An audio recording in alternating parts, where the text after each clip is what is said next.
Assalomu alaykum. Ekran oldidagi barliq ustozlar, umaq do'stlar. Ana til kunida ana tilimizning muhimligini tunib yetib, mushu ekran oldiga jam bo'lgan barliq qarindoshlar hammanglarga salom. Shundaqlar aylan ma'lum va barliq ustozlar mushu maktabda ana til uchun ijr qilayotgan, ter to'kayotgan barliq ustozlarga takrar rahmat aytaman. Men bugun bu fursatdan foydalanib kichik do'stlarga, umoq do'stlarga ona tilininki muhimligi va bizningki hozirgi Uyg'ur tilimizningki hozirgi vaziyatdagi ahvol haqida sizlar tushuna oladigan holatda oddiy qilib ba'zi qisqa muhim mullarni deb bermoqchi. Hozir Luqmanjon ma'lumot deb o'tgandek dunyoda 8 milyarga yaqin odam yashaydi. Bularning ichida dunyoda jami hozir hamda til deb bekitilgan tillar 7 mingga yaqin deb e'lon qilindi. Lekin hozir Luqmanjon ma'lum deb o'tgandek har kuni degidek bir necha til yo'qolib ketadi. Ham bu yo'qolib ketadi degan gap o'ldi degan gap. Bir til degan xuddi odamga o'xshaydi, jonliq narsaga o'xshaydi.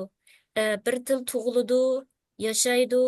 Agar u tilni tadqiq qiladigan, u tilni yoshitadigan va u tilni ishlatadigan bolalari bo'lsa, odamlari bo'lsa, millati bo'lsa, u til yashaydi va texmi taraqqiy qilib jonliq bir holatga o'tadi. Agar u tilni ishlatadiganlar ozayib ketsa, u tilni so'zlaydigan kichik bolalar maktablarga berib u tilda o'qimasa, u til borgan siri ojizlashga boshlaydi va oxiriga berib asta-asta sakratga tushidi va o'ladi.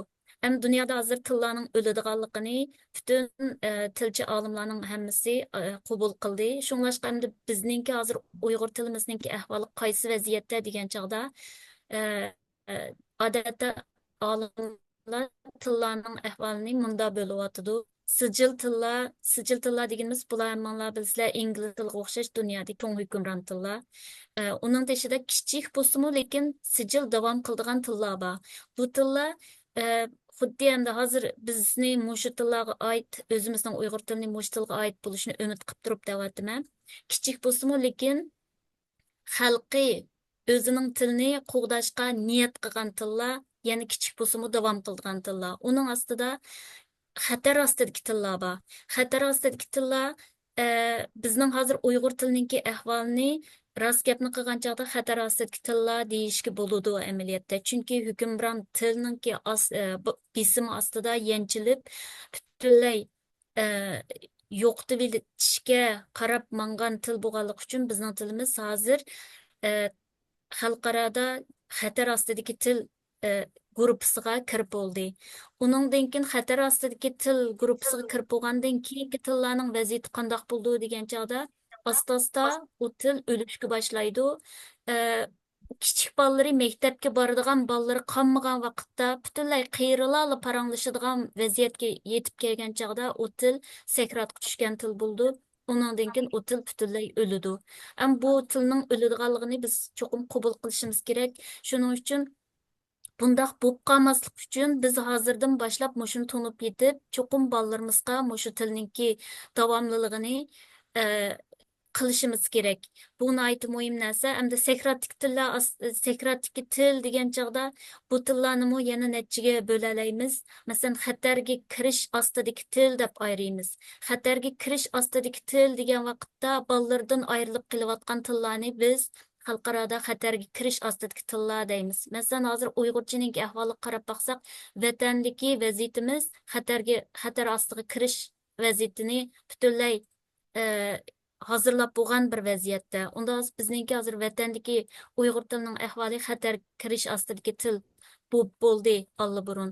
Undan keyin bu bosqichdan keyin xatar ostidagi til bo'lgan vaqtimizda asta-asta kichik bolalar qolmagan chog'da bu til eg'ir xatar bosqichiga kirdi. Eg'ir xatar bosqichiga kirib bo'lgan tillar odatda bu tilni ishlatadigan odamlar 50 yoshdan oshgan odamlar ishlatadigan vaziyat kirib qolgan chog'da bu til asosan eg'ir xatar ostidagi til bo'ldi. Endi men umid qilmanki, bizning tilimiz bu eg'ir xatar bosqichiga kirmaydi deb umid qilmayman, chunki biz mana garchi vatanda hozir undaq sharoit bo'lmasa-mu, vatandagi sharoit bizning tilimizni xatar ostidagi til bosqichiga akab qo'ygan bo'lsinmi, lekin hech bo'lmasa chet ellarda okean atlab mushu tilimizni qutqizish uchun kurash qilayotgan nurg'unlagan ustozlar, bu tilni o'rganayotgan o'moq bolalar bor bo'lganligi uchun bizning tilimizni u bosqichga yetib ketmaydi deb o'ylayman va hozir mush o'rganayotgan bolalarimizni ko'rgan chog'da man intayin